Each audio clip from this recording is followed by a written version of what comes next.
नमस्कार, सगरमाथा प्राइम समाचारमा स्वागत छ। म केशव शर्मा। नमस्कार, म जयन्ती पुडासैनी। सबैभन्दा पहिले मुख्य समाचार।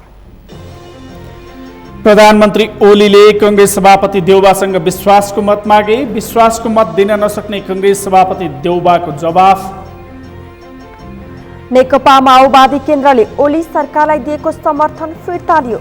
संघीय संसद अन्तर्गत प्रतिनिधि सभा सचिवालयमा पत्र दर्ता।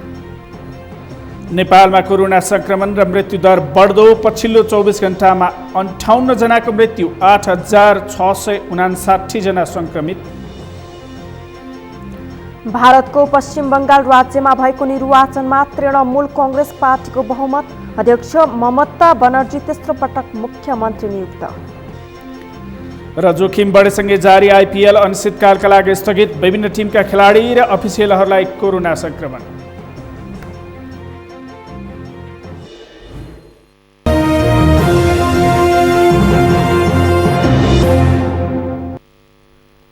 सगरमाथा प्राइम समाचार अब विस्तारमा। प्रधानमन्त्री केपी शर्मा ओलीले विश्वासको मत दिन कांग्रेसलाई गरेको आग्रह कांग्रेसले अस्वीकार गरेको छ।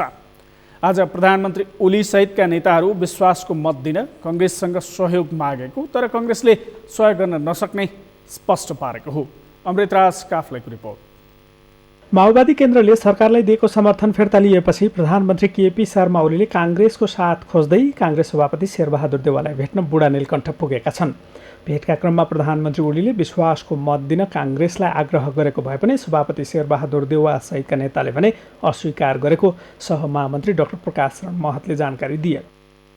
मूलभूत रूपमा उहाँले यो जुन विश्वासको मत मैले लिइरहेको छु त्यसमा कांग्रेसको सहयोगको अपेक्षा गर्नुभयो। हामीले स्वाभाविक रूपमा हामी विपक्षी पार्टी हो र अहिले हामीले तपाईलाई सहयोग गर्ने अवस्था छैन भन्ने कुरा स्पष्ट राख्यौँ। प्रधानमन्त्रीसँगको छलफलका क्रममा कोरोना महामारीको विषयमा समेत ध्यानाकर्षण गराएको सहमहामन्त्री डाक्टर महतले जानकारी दिएका छन्। उनले कोरोना महामारीका कारण नागरिकले उपचार समेत नपाएको र सरकारको त्यसमा ध्यान जानुपर्ने विषयमा प्रधानमन्त्रीको ध्यानाकर्षण गराएको जानकारी दिए। हामीले अहिले जुन कोभिडको महामारी देशमा व्याप्त छ, जनता अत्यन्त कठिन अवस्थामा छन्। धेरै नागरिकहरू उपचार नपाएर, अस्पताल बेड नपाएर, आइसियु बेड नपाएर, अक्सिजन नपाएर, भेन्टिलेटर नपाएर अत्यन्त पीडामा छन्। यो पीडाबाट मुक्त गर्नु पर्यो। नागरिकहरूलाई हर सम्भव सहयोग सरकारले गर्नुपर्दछ। यसमा विपक्षी दल भए पनि हामी यसमा पुरा सहकार्य गर्न तयार छौँ। यसमा सम्पूर्ण रूपमा सरकारले जसले चाहिँ साधन स्रोतको अभावमा ठुलो खर्च बेहोर्न सकिराखेका छैनन् उनीहरूलाई पनि निःशुल्क रूपमा यो व्यवस्था सुनिश्चित गर्नु पर्यो। यो भ्याक्सिनका कुराहरू पनि धेरै कुराहरू चाहिँ अहिले आइराखेका छन्। भ्याक्सिनको बारेमा त्यो एडभान्स दिएकोमा पनि अहिले यो बिचौलियाका कुराहरू पनि आइराखेका छ। यी कुराहरूलाई पनि गम्भीरताका रूपमा हाम्रो पार्टीले लिएको छ। यी कुराहरू पनि हामीले चाहिँ उठायौँ। छलफलका क्रममा सरकारले जारी गरेको अध्यादेश गलत रहेको समेत कांग्रेस सभापति शेरबहादुर देउवाले भनेको डाक्टर महतले जानकारी दिएका छन्। कांग्रेस नेताहरूलाई भेट्नका लागि प्रधानमन्त्री केपी शर्मा ओलीसँगै उपप्रधानमन्त्री ईश्वर पोखरेल, गृहमन्त्री रामबहादुर थापा लगायतका नेताहरू बुढा नीलकण्ठ पुगेका थिए। कांग्रेसका तर्फबाट भने सभापति देउवा, वरिष्ठ नेता रामचन्द्र पौडेल, उपसभापति विमलेन्द्र निधि लगायतका नेताहरू सहभागी थिए। प्रधानमन्त्री केपी शर्मा ओलीले आगामी 27 गते संसदबाट विश्वासको मत लिने घोषणा गरिसकेका छन्। सगरमाथा टेलिभिजनका लागि क्यामेरामा सुरेन्द्र राउतका साथमा अमृतराज काफ्ले, काठमाडौँ। सरकारले विश्वासको मत लिने प्रयोजनका लागि आगामी 27 गते प्रतिनिधि सभाको अधिवेशन बोलाएसँगै संसद सचिवालयले प्रतिनिधि सभा बैठकको तयारी थालेको छ। संवैधानिक व्यवस्था अनुसार विश्वासको मत लिने प्रयोजनका लागि मात्रै सरकारले अधिवेशन बोलाउन नमिल्ने भन्ने तर्क र बहस भइरहँदा विश्वासको मत लिने प्रक्रिया कसरी सम्पादन हुन्छ भन्ने चासो पनि सर्वत्र छ। सङ्घीय संविधान जारी भएपछि प्रधानमन्त्रीले संसदबाट विश्वासको मत लिन लागेको यो पहिलो घटना हो। संविधानको धारा 100 को उपधारा 1 बमोजिम प्रधानमन्त्री ओलीले प्रतिनिधि सभामा विश्वासको मत लिने व्यवस्था रहेको छ। 1 बजेको लागि आह्वान भएको छ। अब त्यो दिनको पहिलो बैठकमा राष्ट्रपतिजीको पत्र पढेर सुनाउने काम हुन्छ। त्यसपछि सभामुखज्यूले विश्वासको मत लिने प्रयोजनको लागि समय निर्धारण गर्ने र अर्को बैठकमा सम्भवतः अर्को बैठकमा चाहिँ त्यही दिन अर्को बैठक बस्ने पनि हुनसक्छ। यदि त्यो दिन दोस्रो बैठक बस्ने स्थिति बनेन भने अर्को दिनको बैठकमा जुन समय निर्धारण हुन्छ र त्यो समय निर्धारण भइसकेपछि सम्माननीय प्रधानमन्त्रीज्यूबाट विश्वासको मत लिनको लागि प्रस्ताव पेश हुन्छ। मन्तव्यसहित उहाँको मन्तव्यसहित पेश हुन्छ र त्यसमाथि मान्य सदस्यज्यूहरूले बोल्ने समय निर्धारण हुन्छ। दलीय आधारमा प्रतिनिधित्वको आधारमा चाहिँ समय निर्धारण हुन्छ। त्यसरी दलीय रूपमा चाहिँ मान्य सदस्यहरूले आफ्नो मत राखिसकेपछि पुनः प्रधानमन्त्रीज्यूले चाहिँ प्रत्युत्तर दिने कार्यक्रम हुन्छ। बैठक बस्नु पूर्व प्रतिनिधि सभामा सहभागी हुने सांसदहरू, सचिवालयका कर्मचारी, सुरक्षा निकायका कर्मचारी, पत्रकार लगायतको कोरोना परीक्षण गर्नेछ। यसका साथै बैठकको व्यवस्थापकीय कामलाई समेत विश्व स्वास्थ्य सङ्गठनको मापदण्ड अनुसार गर्ने गरी तयारी गरेको सङ्घीय संसद सचिवालयले जनाएको छ। नेपाल कम्युनिस्ट पार्टी माओवादी केन्द्रले वर्तमान सरकारलाई दिएको समर्थन फिर्ता लिएको छ। नेपाल कम्युनिस्ट पार्टी माओवादी केन्द्रले आज सरकारलाई दिएको समर्थन फिर्ता लिएको बारे सङ्घीय संसद सचिवालयलाई जानकारी गराएको हो। प्रधानमन्त्री केपी शर्मा ओलीले आगामी 27 गते प्रतिनिधि सभाबाट विश्वासको मत लिन लागेपछि माओवादी केन्द्रले सरकारलाई दिएको समर्थन फिर्ता लिने निर्णय गरेको हो। आज बिहान बसेको संसदीय दलको बैठकले 2074 साल फागुनमा नेकपा एमालेका संसदीय दलको नेता केपी शर्मा ओलीलाई नेपालको संविधानको धारा 76 को उपधारा 2 बमोजिम दिएको समर्थन फिर्ता लिने निर्णय गरेको हो। सो निर्णयलाई माओवादी केन्द्रका संसदीय दलका प्रमुख सचेतक देव गुरुङले सङ्घीय संसद प्रतिनिधि सभाका सचिव गोपालनाथ योगीलाई बुझाउनु भएको हो। संसद सचिवालयलाई नेकपा माओवादी केन्द्रले यसअघि सरकारलाई दिएको विश्वासको मत फिर्ता लिएको जानकारी गराएसँगै सञ्चारकर्मीलाई संक्षिप्त प्रतिक्रिया दिँदै प्रमुख सचेतक गुरुङले प्रधानमन्त्रीका एकपछि अर्को संविधान प्रतिकूलताका कदमले राष्ट्रियता, लोकतन्त्र, जनजीविका लगायतका मुद्दामा गम्भीर खतरा पैदा भएर अन्ततः राष्ट्रिय स्वाधीनताकै मुद्दा खतरामा पर्दै गएकाले समर्थन फिर्ता लिएको बताउनुभयो। उहाँकै सरकार निरन्तरतामा रहिरहँदाखेरिको अवस्थामा यो राष्ट्रियता र लोकतन्त्र र यो जनजीविका लगायतका सबै मुद्दाहरूमा, सबै इस्युहरूमा गम्भीर खतरा पर्दै गएर प्रकारान्तर रूपले राष्ट्रिय स्वाधीनताकै मुद्दा गम्भीर खतरामा पर्दै गइरहेको हुनाले चाहिँ हामीले यो समर्थन फिर्ता गर्नुपर्छ भनेर चाहिँ आजको मितिदेखि लागू गर्ने गरिकन समर्थन फिर्ता गरेका हौँ। आगामी 27 गते प्रधानमन्त्री केपी शर्मा ओलीले प्रतिनिधि सभाबाट विश्वासको मत लिने कार्यक्रम रहेको छ।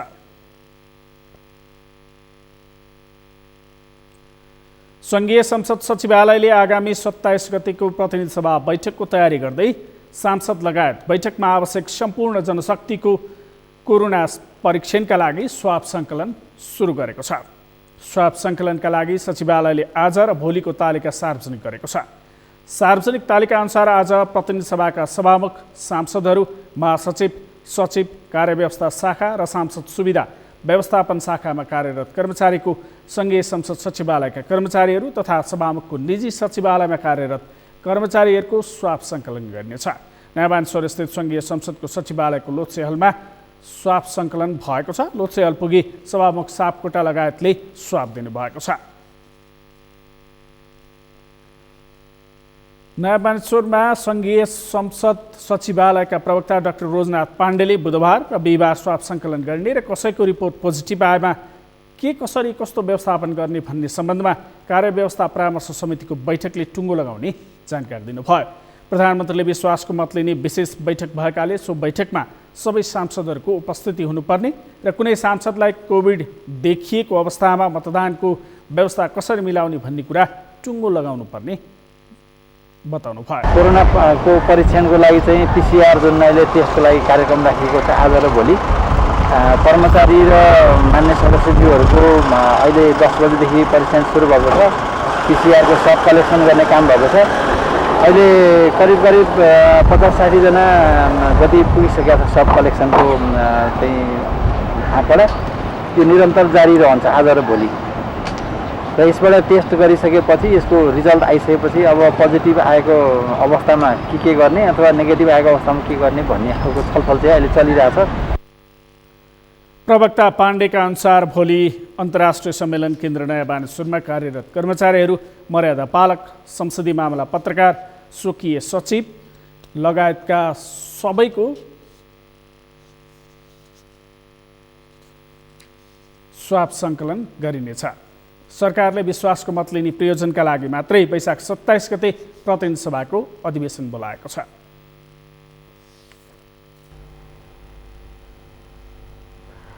कोरोना नियन्त्रण तथा रोकथाममा सुदूरपश्चिम प्रदेश सरकार सक्रिय नभएको भन्दै आलोचना भइरहेको छ। सङ्घीय सरकारले गेटा मेडिकल कलेजमा आइसोलेसन बनाउनका लागि अनुमति दिइसकेपछि सङ्घीय मन्त्री नै उपस्थित भएर आइसोलेसनका लागि काम सुरु भइसकेको छ। सङ्घ सरकार र स्थानीय सरकारले आइसोलेसन बनाउन खटिने तर प्रदेश सरकारले काम गरेन भनेर अहिले निकै प्रश्न उठेको छ। कैलालीबाट दिनेश बिष्टको रिपोर्ट। कोरोना संक्रमण दर बढिरहेको छ र मृत्यु हुनेको संख्या पनि बढिरहेको छ।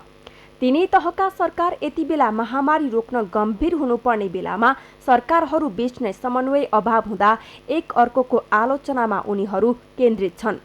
सुदूरपश्चिममा आइसोलेसन बनाउन तथा भेन्टिलेटर बनाउनकै लागि पनि राजनीति चलिरहेको छ। सङ्घ सरकारले उद्योग वाणिज्य तथा आपूर्ति मन्त्री लेखराज भट्टलाई सुदूरपश्चिमको कोभिड नियन्त्रण फोकल पर्सन तोकेको छ। मन्त्री लेखराज भट्ट सुदूरपश्चिममा आएसँगै प्रदेश सरकारले केही गरेन भन्ने निकै आलोचना भइरहेको छ। तर प्रदेश सरकारले आफ्नो सक्रियता बराबर अरूले फेसबुकमा लेखेर होइन काम गरेर देखाउन चेतावनी दिएको छ। प्रदेश सरकार आफ्नो दायित्वबाट पन्छेको छैन। प्रदेश सरकारले आफ्नो जिम्मेवारी बोधका साथ अगाडि बढेको छ। कसैका हल्लामा नलाग्न, यी फेसबुकका कुराले आफ्नो मनस्थिति नबनाउन म सबै सुदूरपश्चिमवासी दिदीबहिनी दाजुभाइहरूमा हार्दिक अपिल अनुरोध गर्न चाहन्छु। हामी तपाईहरूले पठाएको जनप्रतिनिधिको रूपमा प्रदेश सरकार हो। यो सरकार जनताप्रति उत्तरदायी सरकार हो। जनतासँग बोलेका कुराहरू पूरा गर्ने सरकार हो। त्यसैले कति पनि विचलित नभइकन, कसैको हो हल्लामा नलागिकन प्रदेश सरकारले गरेका कामहरू, प्रदेश सरकार छ भन्ने कुराहरू जनताका बीचमा पुर्याउन हामी चाहन्छौँ। प्रदेश सरकारले गेटा मेडिकल कलेजमा आइसोलेसन निर्माणका लागि रकम समेत दिइसकेको जनाएको छ। यस्तै 50 शय्याको अस्थायी अस्पतालका लागि कैलाली उद्योग वाणिज्य सङ्घको शुभम आवास गृहमा काम भइरहेको छ। प्रदेश सरकारले अस्थायी कोभिड अस्पताल रहेकै ठाउँमा अर्को 50 शय्याको अस्पताल निर्माण गरिरहेको छ। प्रदेशका 9वटै जिल्लामा आवश्यक उपकरण खरिद गरी पठाइसकिएको मन्त्रालयले दाबी गरेको छ। गेटा मेडिकल कलेजमा आइसोलेसन र क्वारेन्टाइन बनाउन, होल्डिङ सेन्टर बनाउनका लागि प्रदेश सरकारले सहयोग गर्ने हामीले निर्णय गरिसकेका छौँ र कैलाली जिल्लाको स्वास्थ्य कार्यालय मार्फत सामाजिक विकास मन्त्रालयले त्यो भवनलाई घेरबार गर्न टिनको आवश्यकता पर्ने भएको हुनाले त्यहाँ के आवश्यकता पर्छ तपाईँ गर्नुहोला भनेर यहाँको स्वास्थ्य कार्यालयको प्रमुखलाई हामीले सामाजिक विकास मन्त्रालयले अस्ति मात्रै 5 लाख रुपियाँ पठाएर त्यो होल्डिङ सेन्टर निर्माणमा हामीले पनि सहयोग गरेका छौँ। तिनै तहका सरकारले कोरोना महामारी नियन्त्रणका लागि काम गरिरहेको दाबी गरे पनि समन्वय अभावमा धेरै काम हुन सकेको छैन। महामारीको अहिलेको समयमा तिनै तहका सरकारले कार्य विभाजन गरी काम गर्दा आवश्यक उपकरण पनि समयमै पुग्ने र बिरामीले समयमै उपचार पाउने थिए कि? सगरमाथा टेलिभिजनका लागि कैलालीबाट दिनेश बिष्टको रिपोर्ट। कोरोना दर्शकवृन्द, अहिले कोरोना भाइरसको दोस्रो भेरिएन्टले विश्व नै आक्रान्त भइरहेको छ। यो अवस्थामा नेपालमा पनि दिन प्रतिदिन कोभिड सङ्क्रमितहरू बढिरहेका छन्। काठमाडौँ उपत्यका लगायत भारतसम्म सीमा नाका जोडिएका जिल्लाहरूमा यसको प्रकोप बढिरहेको छ। यसै विषयमा थप जानकारी दिनका लागि हाम्रा कैलाली संवाददाता दिनेश विष्ट प्रत्यक्ष सम्पर्कमा हुनुहुन्छ। दिनेशजी, हजुर जयन्तीजी, अहिले यो कोरोना नियन्त्रण तथा रोकथाममा सुदूरपश्चिम प्रदेश सरकार चाहिँ सक्रिय नभएको भन्दै आलोचना भइरहेको छ। खास कुरा के हो बताइदिनुहोस्। पक्कै पनि जसरी कोरोना भाइरसको सङ्क्रमण बढ्दै गयो र त्यस यता केही सजगताका उपायहरू सँगै आवश्यक उपकरणमा तिनै तहका सरकारले सजगता र आवश्यक उपकरण पुर्याउनु पर्थ्यो समयमै, त्यो चाहिँ सबै क्षेत्रमा उपलब्ध नभएको अवस्था छ। पछिल्लो समय जसरी प्रदेश सरकारको आलोचना भइरहेको विषय छ त्यो चाहिँ यता आइसोलेसन अभाव हुन थाले, अक्सिजन ग्यासहरू पनि अभाव हुन थाले। त्यससँगै जसरी प्रदेश सरकारले धनगढीको 50 शय्याको अस्थायी कोरोना अस्पताल निर्माण गरिसकेको थियो, त्यसमा बेड अभाव भए। स्थानीय तहहरूले पनि धेरै ठाउँमा निर्माण गरेका कोरोना अस्पतालहरूमा पनि बेड अभाव भयो। त्यससँगै अक्सिजन अभावकै कारण धेरैले ज्यान गुमायो। त्यससँगै प्रदेश सरकारले केही पनि काम गर्न सकेन भन्ने हिसाबको गुनासो आइरहेको अवस्था थियो। त्यसपछि प्रदेश सरकारले 15 गते गेटा मेडिकल कलेजलाई आइसोलेसन बनाउन माग गरेको थियो, त्यसको अनुमति मागेको थियो सङ्घीय सरकारलाई। सङ्घीय सरकारले प्रदेश सरकारलाई अनुमति दिएन र त्यसपछि जिल्ला प्रशासन मार्फत रहने गरी निर्णय गर्यो। जिल्ला प्रशासन मार्फत रहने गरी गेटा मेडिकल कलेजमा आइसोलेसन बनाउने निर्णयसँगै सङ्घीय मन्त्री लेखराज भट्ट यहाँ नै उपस्थित भएर उहाँकै उपस्थितिमा त्यो आइसोलेसन बन्न सुरु भइसकेको थियो। त्यो बेलाबाट नै सङ्घबाट मन्त्री यहाँ पुग्ने तर प्रदेश सरकारको उपस्थिति देखिएन भन्ने किसिमका आलोचना भइरहेको अवस्था थियो। तर त्यो जसरी अब सङ्घ सरकारले यहाँ आएर उपस्थिति जनायो भन्ने किसिमको यहाँ आम मानसमा गएको अवस्था छ। सङ्घ सरकारकै सबै बजेटमा काम भयो कि भन्ने हिसाबले पनि प्रदेश सरकारको आलोचना भइरहेको अवस्था थियो। तर पछिल्लो समय बुझ्दाखेरि गोदावरी नगरपालिका र धनगढी उपमहानगरपालिकाले त्यहाँ प्राविधिक जनशक्ति खटाउने र प्रदेश सरकारले आवश्यक बजेट विनियोजन गर्ने भन्ने किसिमको सहमति भएको अवस्था रहेछ। जसरी प्रदेश सरकारले 5 लाख रुपियाँ त्यसका लागि हेरबारका लागि दिइसकेको अवस्था पनि छ। त्यो बेला अलिक बढी आलोचना भइरहेको। उसरी त अब तिनै तहका सरकारहरूको अहिले आलोचना बढी जसो सङ्घ सरकार र प्रदेश सरकारको उपस्थिति बढी देखिनु पर्ने बेला हो। अहिले बजेटका कुराहरू, अब अक्सिजन जहाँ चाहिँ अभाव छ, भेन्टिलेटरको अभाव छ, त्यो त तिनै तहका सरकारको 3 भन्दा पनि 2 प्रदेश र सङ्घ सरकारको पछिल्लो समय आलोचना त बढिरहेको अवस्था छ। बढिरहेको छ। कैलाली एउटा भारतसँग सिमानाका जोडिएको क्षेत्र पनि हो। त्यहाँ दैनिक सयौं सङ्ख्यामा भारतीय नेपालीहरू आइरहेको भनेर खबरहरू पनि प्राप्त भइरहेको छ। यो बेलामा मिलेर अगाडि बढ्नुपर्ने ठाउँमा यो राजनीतिक किचलोका कारण त्यहाँका जनताहरू त यो कोरोना सङ्क्रमणको मारमा पर्ने भए नि, अझ धेरै सङ्क्रमण बढ्ने भयो नि। पक्कै पनि जुन अब केन्द्रमा फरक र प्रदेशमा फरक पार्टी अहिले तत्कालीन नेपाल कम्युनिस्ट पार्टी भइसकेपछि एकै पार्टी थियो भनेपछि पछि ती फुटे 2 पार्टी बन्यो। 2 पार्टीको पनि अब एकै एमालेको पनि 2 टिम छ। सबैभन्दा बढी झुन्ड त्यही भित्र छ। त्यो कारणले सङ्घमा एकतिर, प्रदेशमा अब माओवादी केन्द्र र माधव नेपाल पक्षको अहिले प्रदेश सरकार छ। त्यो कारणले पनि अब माथिको मन्त्रीले आउँदा यहाँको मन्त्रीहरू त्यसमा सहभागी नभइदिने, केन्द्र सरकारले प्रदेश सरकारका लागि बजेटै नदिइदिने, यी लगायतका यो राजनीतिक कारणले अब एउटा श्रेय लिने काम मात्रै भइरहेको अवस्था छ। सङ्घ सरकारको मन्त्री आफूले श्रेय लिने, तर आफूले कति दिए त्यसमा छैन। अब जनताले कति के पायो त्यसको मतलब कसैलाई छैन, आफ्नो श्रेय मात्रै लिने काम भइरहेको हो। यो कारणले जनतालाई त अब ठगिए जनता। एकातिर यहाँको प्रदेश सरकारको रिसले सङ्घ सरकारले दिँदैन, सङ्घको मन्त्री यहाँ आयो भनेपछि प्रदेश सरकारले त्यो सङ्घको मन्त्री आएर श्रेय लिने, हामीले किन दिने बजेट भन्ने किसिमका जुन अब यो राजनीतिकै कारणले जनताले समयमा उपचार नपाउने त भइसकेको अवस्था सुरु नै भइसकेको छ। घरमै कतिजनाले मृत्युको मुखमा पुगिसक्नुभयो, कतिजनाले अब एउटा भेन्टिलेटरकै लागि कति पालो कुर्नुपर्ने स्थिति सिर्जना भएको। राजनीतिका कारणले जनतालाई त समस्या त भएको नै छ। जस्तो अहिले कोभिड सङ्क्रमण दिन प्रतिदिन बढिरहेको छ, सबै ठाउँमा बढिरहेको छ कोभिड सङ्क्रमण। जसरी पहिलाको कोभिड हुँदा चाहिँ यो केही पनि होइन, केही पनि हुँदैन, नेपालीहरूलाई यसले छुँदैन भन्ने जुन आम जनमानसमा चाहिँ एउटा दृष्टिकोण थियो, अहिले यो दोस्रो लहरको कोभिड एकदमै कडा खालको छ। त्यसबाट बच्नको लागि आम सर्वसाधारण चाहिँ कति सचेत हुनुहुन्छ कैलालीमा? पहिलाको कोभिडले अब सुरुमा त धेरै चर्चित भयो पहिलाको कोभिडमा, किनकि पछिल्लो समय त्यो कोभिडले त्यतिको धेरैको ज्यान लिएन, त्यति सङ्क्रमण पनि धेरै भएन, त्यसले समस्या धेरै गरेन र पछिल्लो समय बिस्तारै त्यसमा यो केही नरहेछ नेपाली हामीले त अब अलि घराएसी त्यो जडीबुटी खायो भने नि यो सबै ठिक हुँदो रहेछ, यसले मृत्युदर नबढाउँदो रहेछ भन्ने किसिमको गयो। त्यसपछि अहिले अब जसरी अलिअलि मृत्यु दर बढ्यो, धमाधम मृत्यु हुनेको सङ्ख्या धेरै बढिरहेको छ। बिचमा मास्क नै नलगाउने लगायत यो अब मानिसहरूले सामान्य ठानिसकेका थिए, तर अहिले भने जसरी मृत्यु दर बढिरहेको छ अहिले मानिसहरू पनि फेरि डराउन थालेका छन्। जसरी पहिला घर बाहिर हिँडिरहने लगायतका निषेधाज्ञाको उल्लङ्घन नै गरिरहने अवस्था थियो, अलि सचेत त भए तर पनि अझै निषेधाज्ञा हाम्रै लागि हो र अझै पालना गर्नुपर्छ भन्ने केही मानिसमा अझै गएन। त्यो डर त्रास पुगेको अवस्था छ। तर त्रास भने पहिलाको तुलनामा त धेरै त्रसित छन्, अहिले भने धेरै डराएका छन्। लागि जानकारीका लागि धन्यवाद। उहाँ हुनुहुन्थ्यो कैलालीबाट हाम्रा संवाददाता दिनेश विष्ट। कैलालीमा राजनीतिक किचलोका कारण आवश्यक पूर्वाधारहरू निर्माण गर्न सकिएको छैन भने अर्कोतिर कोभिड सङ्क्रमितहरू चाहिँ दिन प्रतिदिन बढिरहेका छन्। आवश्यक अक्सिजन र भेन्टिलेटर समेत नपाउने अवस्था रहेको विषयमा हामीलाई जानकारी गराउनुभयो। अब बाँकी समाचार। कोरोना संक्रमणको दर बढ्दै जाँदा काठमाडौँ उपत्यकामा सुरक्षा जाँचमा कडाई गरिएको छ। अत्यावश्यक काम बाहेक घर बाहिर ननिस्कन सर्वसाधारणलाई अपिल गरिएको छ भने निषेधाज्ञाको समय एक साता थप गरिएको छ। अमृत ढकालको रिपोर्ट। काठमाडौँ उपत्यकाका 3 जिल्ला काठमाडौँ, ललितपुर र भक्तपुरमा जारी निषेधाज्ञाको समय अवधि बढाइएको छ।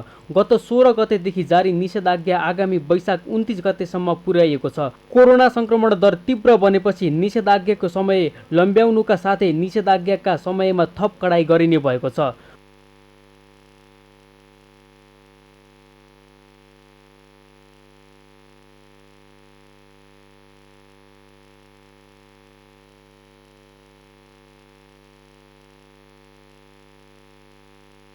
कोरोना संक्रमण रोकथाम र नियन्त्रण गर्न वैशाख 16 गते लागू गरिएको निषेधाज्ञालाई वैशाख 29 गतेसम्म लम्ब्याइएको काठमाडौँका प्रमुख जिल्ला अधिकारी कालीप्रसाद पराजुलीले जानकारी दिए।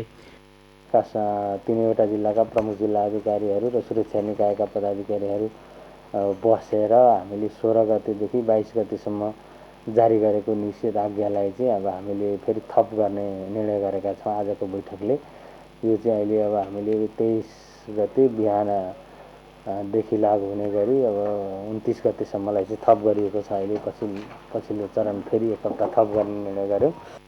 निषेधाज्ञाको अवधिसँगै मानिसको आवत जावतमा थप कडाई गरिने भएको छ। अत्यावश्यक काम बाहेकका हिँडडुल गर्न नदिने तथा खाद्य पसल पनि बिहान 9 बजेसम्म मात्रै खोल्न पाइने भएको छ। 1/4 कर्मचारी राखेर कार्यालय सञ्चालन गर्नुपर्ने भएको छ। 23 गतेदेखि लागू हुने गरी चाहिँ बिहान 9 बजेसम्म मात्रै सीमित गरिएको छ। बेलुकाको अत्यावश्यक सामग्री खरिद गर्ने त्यो जुन साबिकको व्यवस्था थियो 5 देखि 7 त्यसलाई हटाइएको छ। अब बिहान मात्रै आम नागरिकहरू सर्वसाधारणले बिहान 9 बजेसम्म आफ्नो अत्यावश्यक सामग्रीहरू खरिद गर्न सक्नुहुनेछ। त्यसै गरी यो सरकारी कार्यालय र कर्मचारीको सम्बन्धमा पनि हामीले अब मन्त्रालय विभागको हकमा 40% कर्मचारीले मात्र कार्यालय सञ्चालन गर्ने व्यवस्था मिलाउन र चाहिँ त्यहाँको सवारी साधनको हकमा सम्बन्धित मन्त्रालयको विभागीय प्रमुखले जारी गरेको सरकारी पासको आधारमा कार्यालय सञ्चालन गर्न दिने र कर्मचारीको हकमा पनि परिचय पत्रको आधारमा आवत जावत गर्न दिने भन्ने व्यवस्था मिलाएको छ। निषेधाज्ञाकै बेला स्थानीय सरकारको सिफारिस लिएर अनिवार्य क्वारेन्टाइन बस्ने, सर्वसाधारणलाई घर फर्कन दिइने वातावरण पनि मिलाइने भएको छ। स्वास्थ्य उपचारसँग सम्बन्धित व्यक्तिले आवत जावत गर्न जिल्ला प्रशासन कार्यालयसँग समन्वयन गर्नुपर्नेछ। बिहेको हकमा चाहिँ अब हामीले अब यो लगनको सिजन पनि छ, न्यूनतम अब एकदम थोरै मान्छेहरू उपस्थित भएर त्यो जुन हामीले साबिक व्यवस्था गरेका छ बिहेको ब्यानर राखेर 2वटा गाडी एउटा बेलुका एउटा अर्को चाहिँ 7-8 जना अट्ने गाडी त्यो पनि दूरी मेन्टेन गरेर चल्ने गरी त्यो ब्यानरको आधारमा चल्नको निम्ति हामीले त्यही साबिक नै व्यवस्था मिलाएको छ। त्यसलाई सवारी पास आवश्यक नपर्ने। अन्य सवारी पासहरू अब हामीले खाद्यान्न त्यसपछि चाहिँ अब यो अत्यावश्यक वस्तुहरू अब सञ्चारकर्मी त्यसपछि अनि औषधिदेखि लिएर हरेक हकमा अब परिचय पत्र को आधारमा आवत जावत गर्न दिने व्यवस्था मिलाएको छ। त्यो बाहेक अब जस्तै यहाँबाट अब काठमाडौँबाट बाहिर जानु पर्यो हैन, मृत्यु संस्कारको निम्ति अथवा चाहिँ बिरामी लिएर जानु पर्यो, त्यस्तो अत्यावश्यक पर्यो भने हामी जिल्ला प्रशासन कार्यालयले सहजीकरण गर्ने भन्ने व्यवस्था मिलाएको छ। काठमाडौँ उपत्यकासहित देशभरका 50 जिल्लामा पूर्ण तथा आंशिक निषेधाज्ञा जारी भएको छ। जारी निषेधाज्ञाको पालना गर्न तथा महामारीबाट बच्न सबैलाई सतर्कता अपनाउन प्रशासनले आग्रह गरेको छ। सगरमाथा टेलिभिजनका लागि क्यामेरामा केशव तिमिलसेनाका साथमा अमृत ढकाल, काठमाडौँ। सगरमाथा प्राइम समाचारमा एकैछिन विश्रामपछि नेपालमा कोरोना संक्रमण र मृत्यु दर बढ्दो। पछिल्लो 24 घण्टामा 58 जनाको मृत्यु, 8659 जना संक्रमित। भारतको पश्चिम बंगाल राज्यमा भएको निर्वाचनमा तृणमूल कांग्रेस पार्टीको बहुमत। अध्यक्ष ममता बनर्जी तेस्रो पटक मुख्यमन्त्री नियुक्त। र जोखिम बढेसँगै जारी आइपिएल अनिश्चितकालका लागि स्थगित। विभिन्न टिमका केही खेलाडी र अफिसियललाई कोरोना संक्रमण।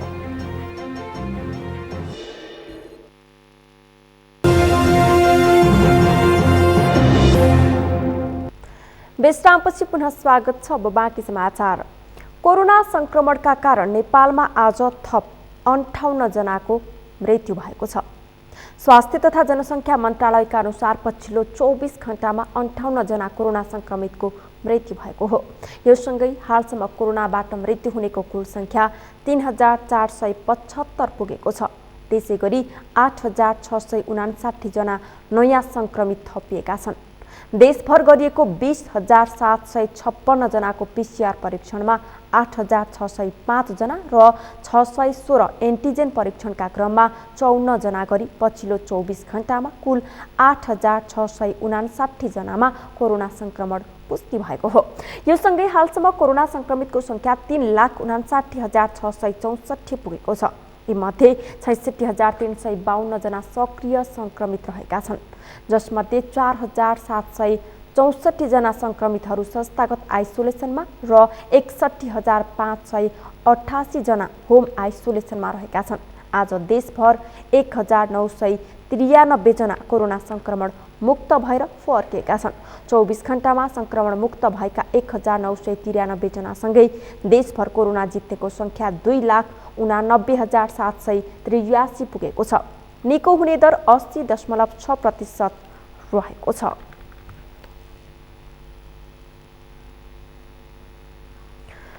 नवलपरासी पूर्व देवचुली नगरपालिका 13 का कोरोना संक्रमित पुरुषलाई समयमा अस्पताल पुर्याउन नपाएपछि मृत्यु भएको घटनाले स्थानीय आक्रोशित भएका छन्। एम्बुलेन्स समेत नपाएर ट्र्याक्टरमा अस्पताल लैजाँदै गर्दा बिरामीको मृत्यु भएपछि स्थानीय आक्रोशित बनेका हुन्। उनीहरूले मेयर र उपमेयरलाई गाडीमा चढ्न समेत नदिने चेतावनी दिएका थिए। एक रिपोर्ट।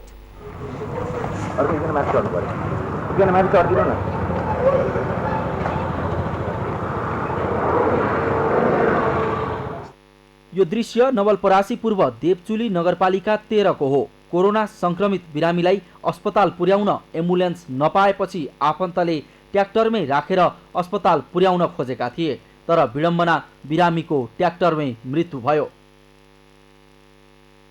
कोरोना संक्रमित भई 4 दिनदेखि होम आइसोलेसनमा बस्दै आएका देवचुली 13 का 67 वर्षीय एक पुरुषको स्वास्थ्यमा जटिल समस्या देखिएपछि अस्पताल लैजान स्थानीय जनप्रतिनिधिलाई गुहार गरिएको भए पनि एम्बुलेन्स उपलब्ध हुन सकेको थिएन।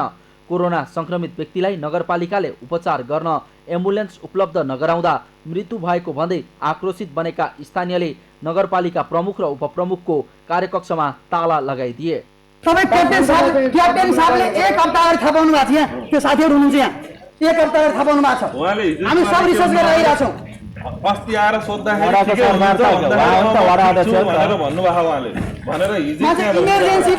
इमर्जेन्सी पर्दा उसले खबर गर्यो, ठिक छ, सरकारको नियम नै होम आइसोलेसन बस, केयर गर, समस्या परे फोन गर भन्ने छ। उसले आफ्नो सुरक्षित तरिकाले बस्यो, आइसोलेसन बस्यो, अप्ठ्यारो पर्दा बोलायो, अनि जानु पर्दैन। सोमबारको घटनापछि मंगलबार बिहान नगर कार्यपालिकाको बैठक बसेको थियो। बैठक सकिएपछि बाहिरिएका नगर प्रमुख उपप्रमुखलाई सरकारी गाडी चढ्न समेत नदिएर स्थानीयले अवरोध गरेका थिए। कसको सम्पत्ति हो यो? कसको सम्पत्ति हो? प्रशासकीय अधिकृत चाहिँ त्यहाँ गाडी चढेर हिँड्ने कुन हो? प्रशासन योजना बनाउँछ, सुनेर फाल्नु पर्छ। यहाँको प्रशासन चल्छ यसरी। प्रशासकीय अधिकृत सुनेर त कुर्सीमा बस्न दिँदैन। त्यहाँ यही कर्मचारी थर जानु गर्ने यो अधिकृतले बिरामीलाई अस्पताल लैजान गाडी नदिने जनप्रतिनिधिलाई सरकारी गाडी चढ्न नैतिकताले नदिने भएकाले गाडी चढ्न नदिएको स्थानीयको भनाइ छ।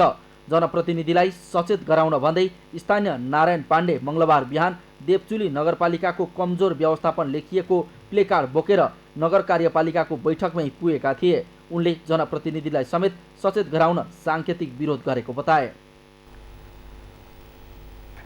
यसै विषयमा थप जानकारी दिनका लागि हाम्रा संवाददाता नवलपरासीबाट राज चौधरी प्रत्यक्ष सम्पर्कमा हुनुहुन्छ। राजजी। हजुर जयन्तीजी। नवलपरासी पूर्व देवचुली नगरपालिका 13 का कोरोना संक्रमित पुरुषले समयमै उपचार नपाउँदा उनको ट्र्याक्टरमा मृत्यु भएको भनिएको छ। यसबारे थप जानकारी गराइदिनुहोस्। नवलपरासीमा जुन चाहिँ संक्रमितको जुन ट्र्याक्टरमा लैजाने क्रममा मृत्यु भएको छ, उसको मेन मृत्यु हुनुको कारण नै चाहिँ समयमा चाहिँ एम्बुलेन्सहरू नपाउँदाखेरि समयमा चाहिँ पटक पटक एम्बुलेन्सहरूलाई सम्पर्क गर्दाखेरि नआइदिने, आउँदैछौँ भन्दै आलटल गर्दाखेरि उक्त संक्रमितलाई ट्र्याक्टरमा गाउँलेद्वारा चाहिँ ल अब मृत्यु हुन्छ भन्ने तर्कमा चाहिँ ट्र्याक्टरमा लैजाने क्रममा चाहिँ ढिलासुस्ती भएको कारणले गर्दाखेरि मृत्यु भएको हो।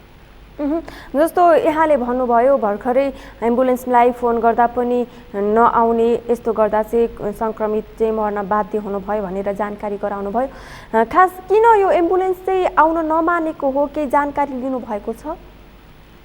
यो चाहिँ कस्तो रहेछ भने यो एम्बुलेन्स चालकदेखि लिएर सबै चाहिँ कोरोनासँग डराएर चाहिँ अब संक्रमित भइसकेछ हामीले पनि लाग्छ भन्ने उसले गर्दाखेरि उनीहरूले चाहिँ नआउने, आलटाल गर्ने, आउँदैछौँ भन्ने, तर चाहिँ समय नआउने गरिरहेको छन्। त्यसले गर्दाखेरि मृत्यु भएको।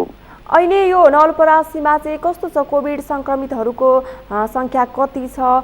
के कति चाहिँ रिकभर हुनुभएको छ? त्यहाँ स्वास्थ्य मापदण्डहरू के कति अप्नाइएको छ? पूर्वाधारहरू कस्तो रहेको छ? समग्र जानकारी गराइदिनुहोस्।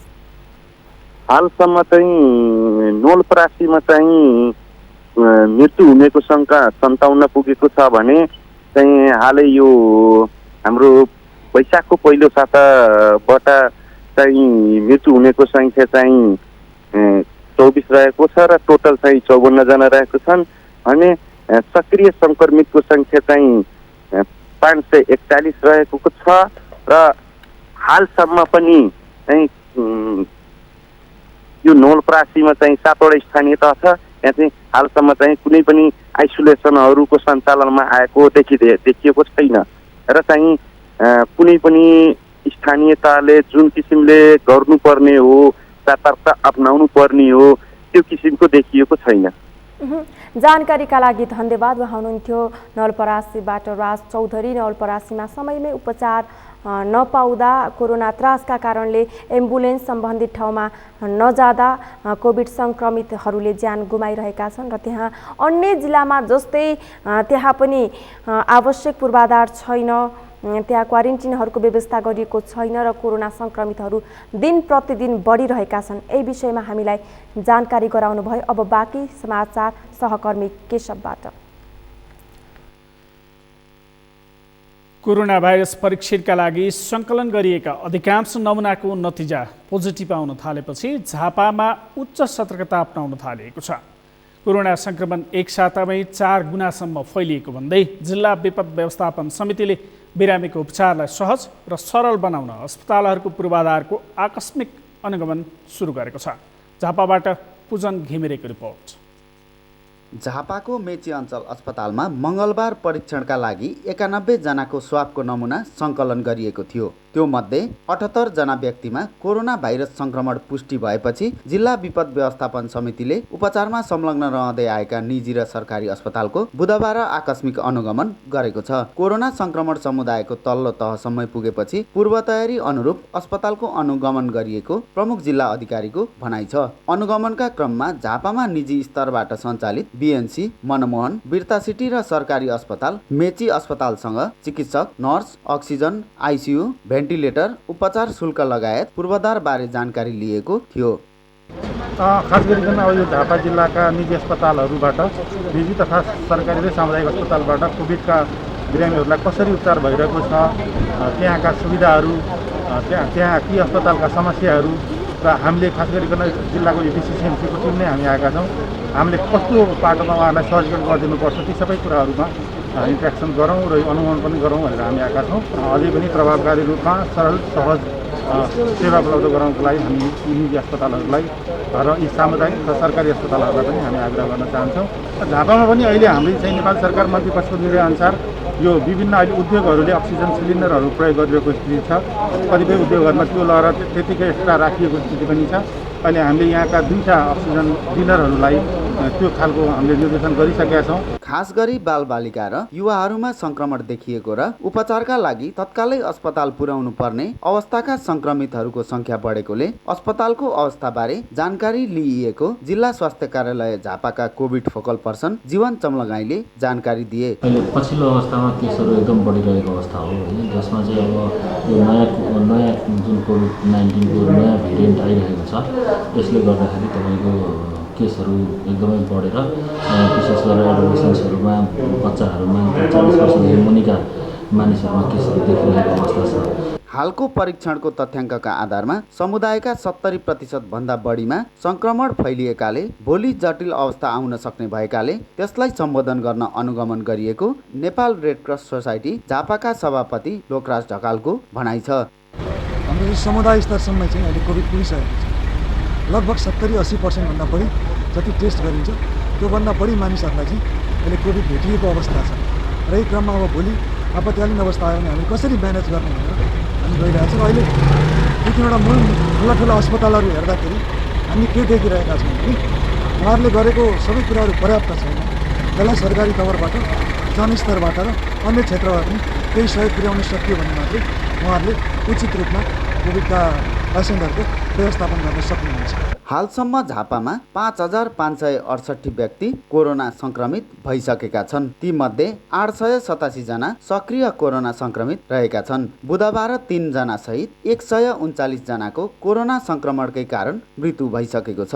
संक्रमण नियन्त्रणका लागि जिल्ला प्रशासन कार्यालय झापाले वैशाख 19 गतेबाट 26 गतेसम्म निषेधाज्ञा जारी गरेको छ। सगरमाथा टेलिभिजनका लागि शिशिर चमलगाईका साथमा पूजन घिमिरे, झापा। पछिल्लो 24 घण्टामा देशभर 8000 भन्दा बढी संक्रमित थपिएका छन् भने 58 जनाको मृत्यु भएको छ। यो देशभरको तथ्याङ्क हो। काठमाडौँ उपत्यका लगायतका विभिन्न जिल्लाहरूमा संक्रमणको दर तीव्र बनेपछि निषेधाज्ञा जारी गरेको छ। यद्यपि संक्रमणको दर भने रोकिएको छैन। झापामा पनि विगत एक हप्ताको तथ्याङ्क हेर्दा अहिले 4 गुणासम्म संक्रमित बढेको भनिएको छ र त्यहाँ सचेतना अपनाइएको छ। त्यहाँको थप जानकारी दिन हाम्रा झापा सहकर्मी पूजन घिमिरे यति बेला हाम्रो सम्पर्कमा हुनुहुन्छ। पूजनजी। हजुर केशवजी, यो झापामा एक हप्ताको अवधिमा 4 गुणासम्म संक्रमितहरू बढेको भनिएको छ। कस्तो छ त्यहाँ संक्रमणको अवस्था अहिले? केशवजी, अहिले झापामा आज मात्रै कोरोना संक्रमणबाट झापाका 6 जना व्यक्तिको मृत्यु भएको छ, जसमध्ये यो दोस्रो चरणको दोस्रो भेरिएन्टको कोरोना संक्रमणका कारण झापामा हालसम्म 5600 संक्रमित रहेका छन्। एक हप्ता अघिसम्म लगभग तपाईँको 120 को हाराहारीमा रहेको अहिले चाहिँ लगभग 5600 पुगेको छ। भनेको यो चाहिँ गएको वर्षको तुलनामा गएको वर्षको र यो वर्षको गरेर जम्मा 5600 संक्रमितहरू छन्। त्यसमध्ये 91 जना चाहिँ आज मात्रै पोजिटिभ आएको छ। 91 जनाको परीक्षण गर्दा 18 जनाको चाहिँ पिसिआर प्रविधिबाट परीक्षण गर्दा आज मात्रै 78 जनाको पोजिटिभ आएको छ। यो हिसाबले हेर्दा झापाको हरेक समुदायभित्रै कोरोनाको चाहिँ प्रवेश भइसकेको छ र यो चाहिँ गएको हप्ताको तुलनामा 4 गुणा बढी यसलाई भनेर चाहिँ स्वास्थ्य कार्यालय झापाले पुष्टि गरेको अवस्था छ। केशवजी, पूजनजी, जस्तो यहाँका अस्पतालहरूको जुन कस्तो छ अवस्था भनेर पनि अनुगमन गरिएको छ भनेर यहाँले रिपोर्ट पठाउनु भएको छ। पछिल्लो समय संक्रमणको दर बढ्दै जाँदा संक्रमितहरूलाई अस्पतालहरूमा सही अभाव, त्यसै गरेर अक्सिजनको पनि अभाव भनेर विभिन्न जिल्लाहरूबाट समाचार आइरहेछन्। झापाको अवस्था के छ? केशवजी, यहाँले भने जस्तै देशैभरि कोरोना संक्रमितहरूको सङ्ख्या बढ्दै जाँदाखेरि अस्पतालहरूमा अक्सिजन लगायत उपचार सामग्रीहरूको अभाव हुने क्रम बढ्दो छ। त्यही हिसाबले जिल्ला प्रशासन कार्यालयको प्रमुख जिल्ला अधिकारीको संयोजकत्वमा रहेको जिल्ला विपद व्यवस्थापन समितिले आज चाहिँ झापाका विभिन्न निजी तथा सरकारी अस्पतालहरूको अनुगमन गरेर त्यहाँ चाहिँ कोरोना संक्रमणका बिरामीहरूलाई कसरी उपचार भइरहेको छ, ती अस्पतालहरूको स्रोत साधन उपलब्ध कस्तो भइरहेको छ र त्यहाँ उपचार गर्न जाने मानिसहरूले कसरी उपचार पाइरहेका छन्, यो विषयमा जिल्ला विपद व्यवस्थापन समितिले प्रत्येक अस्पतालहरूको अनुगमन गरेर जानकारी लिएको थियो।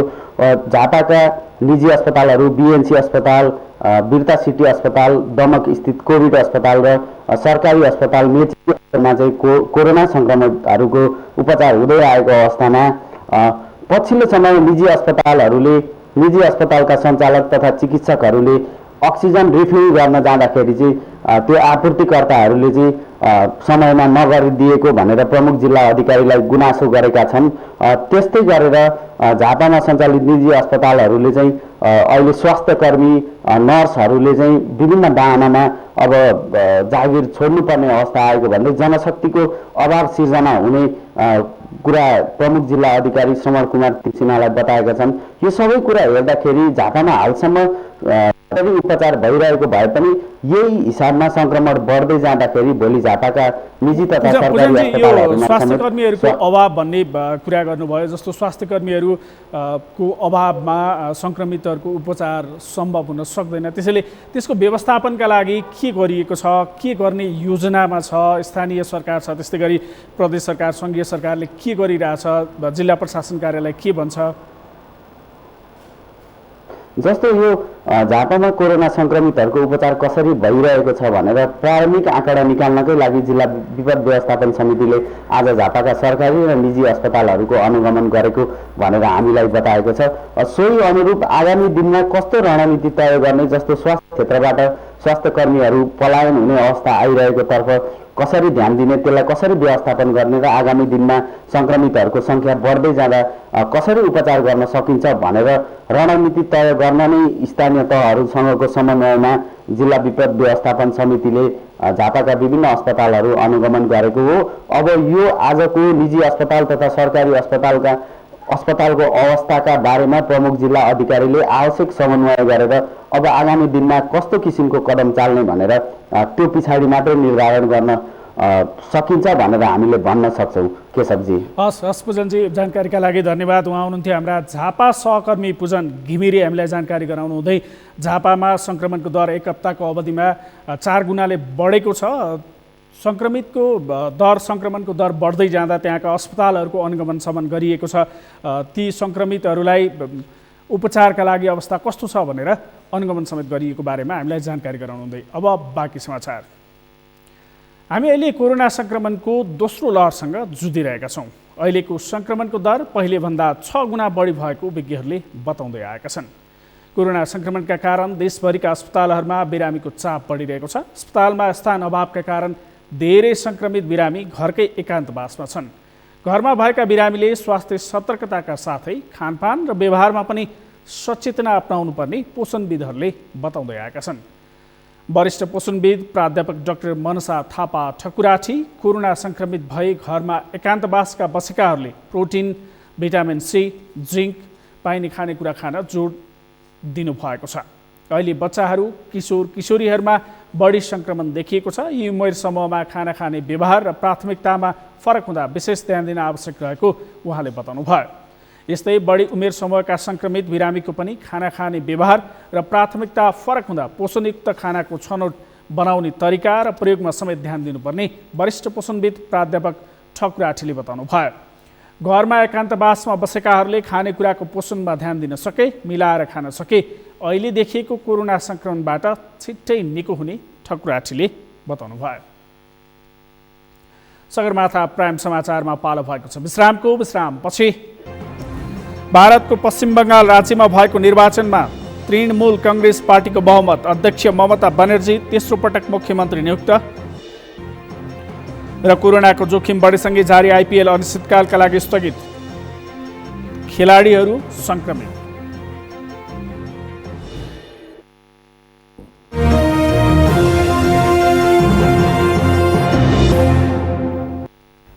यो सँगै हामी सगरमाथा प्राइम समाचारको अन्त्यमा छौँ। अन्त्यमा मुख्य समाचार फेरि एकपटक। प्रधानमन्त्री ओलीले कङ्ग्रेस सभापति देउबासँग विश्वासको मत मागे। विश्वासको मत दिन नसक्ने कङ्ग्रेस सभापति देउबाको जवाफ। नेकपा माओवादी केन्द्रले ओली सरकारलाई दिएको समर्थन फिर्ता लियो। संघीय संसद अन्तर्गत प्रतिनिधि सभा सचिवालयमा पत्र दर्ता।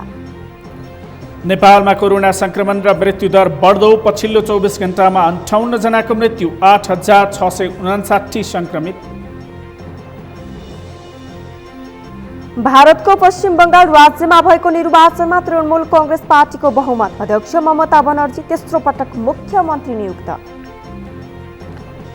र जोखिम बढेसँगै जारी आइपिएल अनिश्चितकालका लागि स्थगित। विभिन्न टिमका केही खेलाडी र अफिसियललाई संक्रमण।